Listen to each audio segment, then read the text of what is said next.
ប្រសិនបងណាដែលកំពុងស្វែងរកដងម៉ាស៊ីនជូតបន្ទប់ទឹកតម្លៃធូរថ្លៃនិងគុណភាពសូមទស្សនាវីដេអូនេះឲ្យដល់ចប់ទោះជាបង្គន់ឡាបូឬកន្លែងកែងបន្ទប់ទឹកដូចបែបនេះក៏អាចសម្អាតបានយ៉ាងស្អាតណាស់បង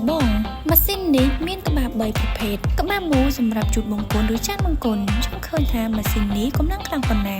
ហើយនេះគឺមុននឹងក្រោយការសម្អាតហើយក្បាលបន្ទាប់គឺជាក្បាលស្រួចដែលអាចជូតនៅកន្លែងក្រឡុកក្រលាតដែលធម្មតាយើងត្រូវការចំណាយពេលច្រើនដើម្បីជូតបើគ្មានក្បាលស្រួចបែបនេះគឺពិបាកក្នុងការសម្អាតនៅកន្លែងកែងបន្ទប់បែបនេះណាចុងក្រោយនេះគឺជាក្បាលរាបស្មើ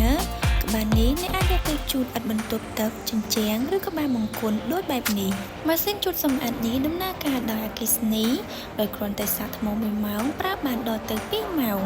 ក្បាលអាចដកចេញនិងផ្លាស់ប្ដូរតាមតម្រូវការកម្លាំងបំពេខ្លាំងងាយស្រួលក្នុងការប្រើប្រាស់សម្រាប់បងណាត្រូវការកម្មង់អាចទម្លាក់លេខទូរស័ព្ទនិងទីតាំងចូលពេកឬទាក់ទងមកលេខ